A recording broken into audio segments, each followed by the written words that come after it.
Hi guys! Welcome back to our YouTube channel. This is Mami Xiao from Relationship Goals Vlog, and good morning, good evening, good afternoon sa lahat po ng ating mga followers. So on today's episode, magla-life update tayo. So, hello! Mommy! Oh, you want the small one? I love you. Oh, let's go get the small one. So, life update po tayo in today's video. Ayan si baby girl. Pumasok na yung tatay namin. Where are you going? Sika, ano kayat mo? Okay. When?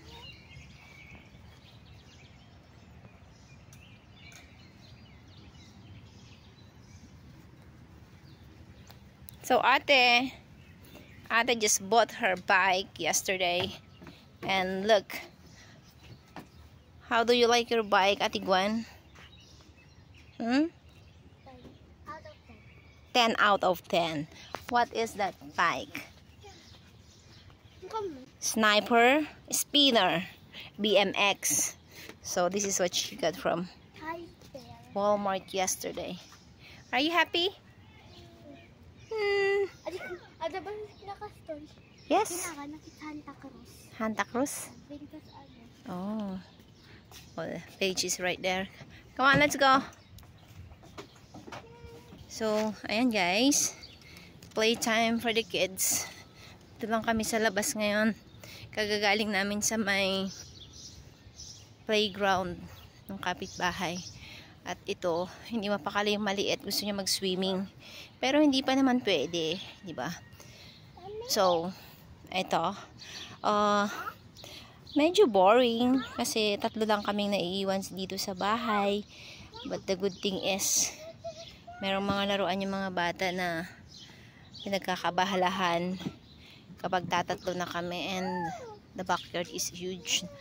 Kaya, pwede silang maglaro. Most of the time, nandito kami sa labas. Ayaw nila mag-stay sa loob ng bahay. And here is my baby Paige. Say hi! Life update for Paige. Wow! You got a new car? It's a pink one? Who gave that to you? Actually, yung car na yan, binigay lang nung kapitbahay namin. Yesterday, nung pagdating namin galing sa bumili ng bike ni Ate Gwen, meron na rin yan, kaya eksakto, sabi namin, it's the right timing. May bagong bike si Ate Gwen, may bagong sasakyan si Paige. So, ayan. They like it, they enjoyed. Kaysa naman palagi kaming nanonood ng TV, kaya dito lang kami mag-spend ng time namin hanggang mamaya. So, join us guys. Got her new bike. Hello, Paige. Move your car. Hi. Ask ate to move your car. Ate, please help me. Ate Gwen, nandun ka na, ate. Ayun, ayaw niya itulak si kapatid. 7 days na kami dito. And so far, so good. Ayun nga lang talaga. Boring. Pero, hindi naman siya ganun ka-boring kasi kasama ko yung mga kids at may mga pinagkakabalahan din naman kami. Yun nga lang, si Habi nasa work. So, yeah. Kami lang, 3, naiiwan dito sa bahay kapag weekdays kasi si Habi may work. So, aalis siya ng 4:30. Uuwi siya 4:30 din or sometimes 5 o'clock, depende sa traffic.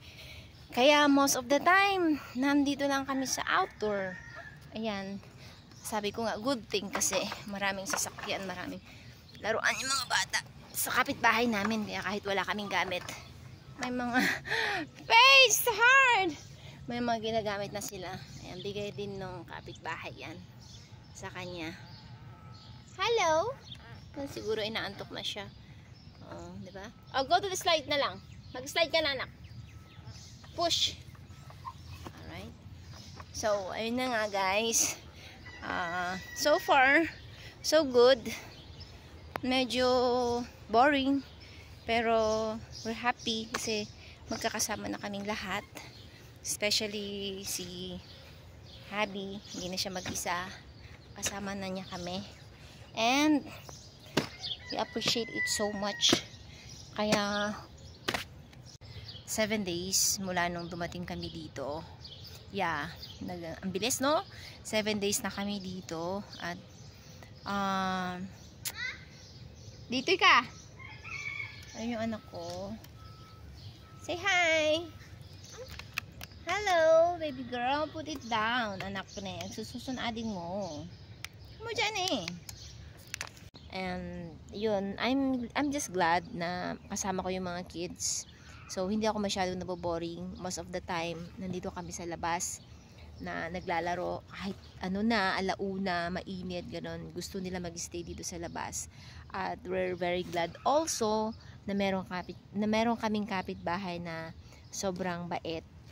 They are very generous. Napaka-overwhelming yung pag-welcome nila sa amin dito.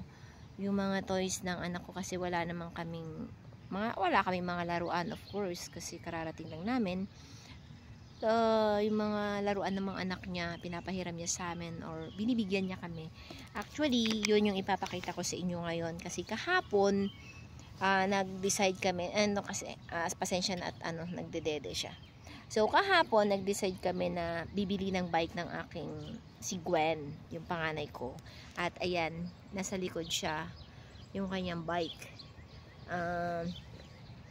Spinner BMX, hindi ko alam kung ano yung kanya, pero it's a bit expensive.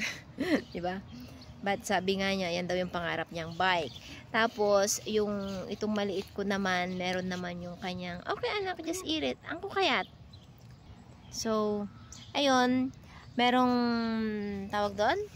Meron yung laruan na para siyang push cart. Anak, pakikuha mo nga.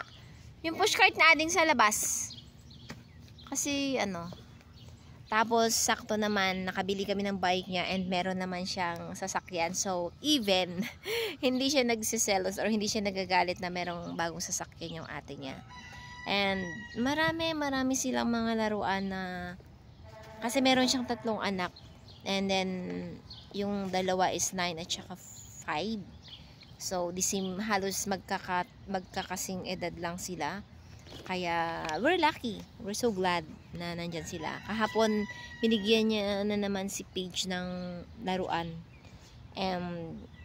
Wala, happy lang kasi nga, we don't need to buy. Though, we still wanna buy our kids' own stuff. But, pasalamat na kami at habang nandito kami nag-i-start pa lang, andyan na, may mga ready, kumbaga tools na pwedeng gamitin para mas maging maayos yung paglalaro ng mga bata sa labas. Palagi, halos araw-araw nandun kami sa kanilang swing. Nagsiswing kami kasi meron silang playground. Ayan ayan yung binigay niya kahapon. Okay, so kaya hindi kami masyadong nag-stay sa loob ng bahay. Dito lang kami. Ayan yung aking anak katapos magdede. Say hi! Hello! Crazy. Ito kami, pag wala yung tatay namin, nandito lang kami sa labas. Sabi ko nga, 7 days na kami dito. I found out, it's kind of boring. Hindi siya parang sa Pilipinas na talagang may mga kapitbahay ka na pwede mong makamaritesan. Pero dito, wala. May kanya-kanya silang business. Ayan yung kapitbahay ko, yung mga anak niya natutulog pa eh. Kalalabas lang din niya kanina. Nag-usap lang kami, chit-chat, konti. Tapos pumasok na siya sa loob, magluluto daw ng breakfast ng mga bata. Kami naman, sabi ko sa dalawa, papasok na tayo sa loob. Ayaw naman naboboring. At ayoko din kami nag-stay sa loob ng bahay kasi nanonood lang sila ng TV. Kaya, ito na lang muna kami magbabike lang muna si Ate Gwen. So, ayun nga, gaya ng sabi ko, masaya ako na nandito na kami. Masaya na ako na magkakasama na kami ng asawa ko. At the same time, medyo malungkot na malayo sa family. But overall, we're happy kasi mabait si hubby. Tapos he's taking care of us, at ang importante sa amin ngayon is magkakasama kami all at once. Ayun, nakalayo na naman siya. Ganun nga. So, ayun lang yung masasabi ko. Kinda boring dito. Hindi siya parang sa Pilipinas na meron kang kapitbahay na pwede mong makausap. Pero, kung gusto mo naman yung peaceful, this is the right place for you. Just like us. Dito kami nakahanap ng peace. And I felt like every day is just fine. Ayan, si baby. Habang yeah. So doon sa mga papunta